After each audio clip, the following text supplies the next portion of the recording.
ከሽርካቸው አንፃር ዶሮ ምን ለቀመች አህባሽ ምን ሰራች አይባል። ቀብሩ ላይ ቤት መስራት ወይ ቤት ውስጥ መቅበር፣ ይሄ ደግሞ ከባድ ለሽርክ ጋባዥ የሆነ ትልቅ እኛ ከናንተ የጸዳነን ወሚማ ተዕቡዱነ ሚን ዱኒላህ ከአላህ ውጭ ከምታመልኩትም ከባዕድ አምልኮም ከጣዖቶቻችሁም የራቅነን ከናንተም የራቅነን።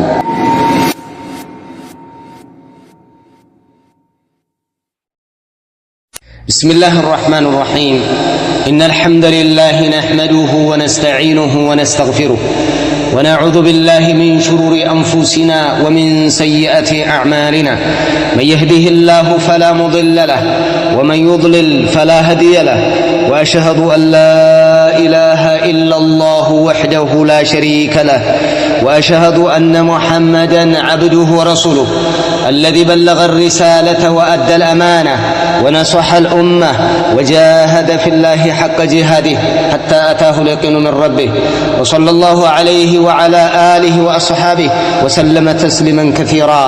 أما بعد فإن أصدق الحديث كلام الله وخير الهدي هدي محمد صلى الله عليه وسلم وشر الأمور محدثاتها وكل محدثة بدعة وكل بدعة ضلالة وكل ضلالة في النار. أعاذني الله عز وجل وإياكم من النار. يا معاشر المسلمين عباد الله، يقول الله جل وعلا في كتابه الكريم: قد كانت لكم أسوة حسنة في إبراهيم والذين معه إذ قالوا لقومهم إنا براء منكم ومما تعبدون من دون الله كفرنا بكم وبدا بيننا وبينكم العداوة والبغضاء أبدا حتى تؤمنوا بالله وحده. عباد الله، يا معاشر المسلمين، إن شاء الله ያው እንደሚታወቀው ሰሞኑን የተከሰተ የሆነ ክስተት አለ። የሙፍቲን ሞትን በተመለከተ ማለት ነው። በዚህ ጉዳይ ላይ እየሆኑ ያሉና በጊዜው ላይ የተከሰቱ የነበሩ እጅግ አስገራሚ አስደማሚ በጣም አሳዛኝ ክስተቶች ተከስተዋል። ምናልባትም እኔ እያንዳንዱን ዳሰሳ ለማድረግ አይደለም፣ ግን ትንሽ የተወሰነች ጥቆማ ለመስጠት ያክል ነው። ዒባደላህ ያ ማዓሽር ሙስሊሚን ሐያኩም አላሁ ወኢያኩም ባረከላሁ ፊኩም ኢንሻአላህ። እና አላሁ ሱብሓነሁ ወተዓላ ለኛ ለማንኛውም ሁኔታ ላይ መቼም ህግ አስቀምጦልናል። ቁርአን ያልዳሰሰው ቁርአን ያላስከበረውና ቁርአን ያላስጠነቀቀው ቁርአን ጠቃሚ የሆነ ነገር ሆኖ ያላዘዘው በቁርአን መስኮት ያልተነገረ ነገርና ለኛ ያልደረሰን ነገር የለም።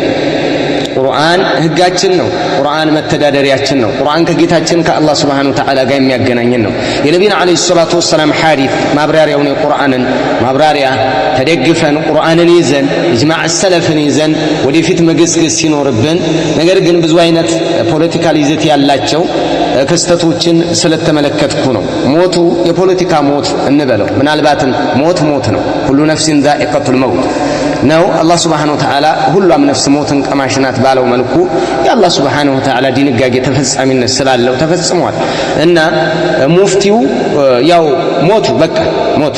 ነገር ግን የሚያሳዝነው ሁኔታው ላይ የተከሰተው ክስተት ነው። ይሄንን በሁለት መስመሮች ነው የምመለከተው ኢንሻአላህ አጠር ባለ መልኩ። አንደኛ የሙፍቲን ሞት በተመለከተ ከአህባሾች ጋር ያለው ይዘት፣ ሁለተኛ እኛ ከአህባሾች እንለያለን እኛ ወሃብያ እየተባልን እየታማን ነው የሚለው ራሱን የቻለው አንጃ ሁለቱ መካከል ላይ በሙፍቲ ሞት ብዙ ተወለካክፈው የወደቁበት ወደ አዘቅት ላይ ያገኘናቸው ብዙ ያልጠበቅናቸው ሰዎች በጣም አሳዛኝ ነገር የሰማንበትና ያየንበት ያነበብንበት አጋጣሚ ነበር። በጣም የሚገርም የሙፍቲው ሞት አላህ Subhanahu Wa Ta'ala ዘንድ ያልሞት አልመውቱ መውቱን በቃ ሞት ነው። እንግዲህ እሱ ማድረግ ያለበትንና መሆን ያለበትን ልዕል ኃያሉ ጌታ አላህ Subhanahu Wa Ta'ala ያውቃል። ወአዕለሙ ወአብሰሩ ቢህ በሞተው ሰውዬ ሁኔታ አላህ Subhanahu Wa Ta'ala ስለሱ ሁኔታ አላህ ይበልጥ አዋቂ ነው፣ ባሪያው ነውና። ነገር ግን نحن نحكم بالظاهر والله يتولى السرائر።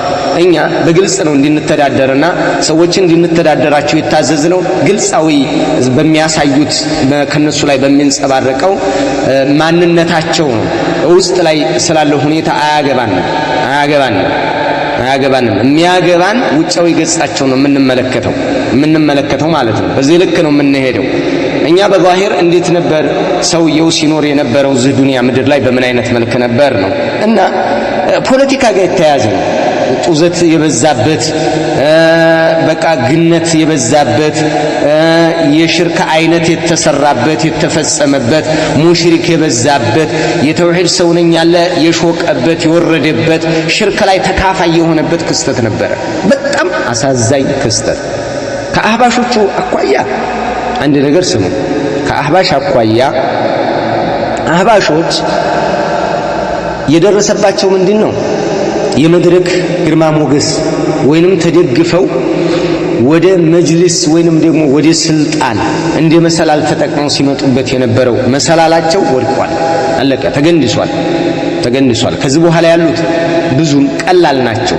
እምብዛም መገናኛ ብዙሃን ላይ ሰዎችን በመሳብና ሰዎችን እይታ ትኩረታቸውን የሰዎችን እይታና ትኩረት በመያዝ በኩል በሽምግልናውን ተጠቅሞ እድሜውን ተጠቅሞ መጅልስ ላይ ያሳለፈውን የ40 ዓመት እድሜ ተጠቅሞ ብዙዎችን የፖለቲካ ሰዎችን ሳይቀር ወደ ራሱ ሲስብ የነበረ ትልቅ የሽርክ ዋርካን የተገነደሰው ይሄ አንድ መገላገል ነው።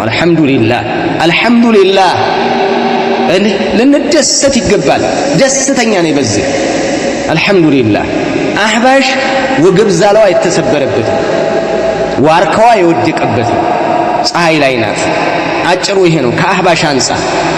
ምናልባትም ዶሪሃ ቁማ አረንጓዴ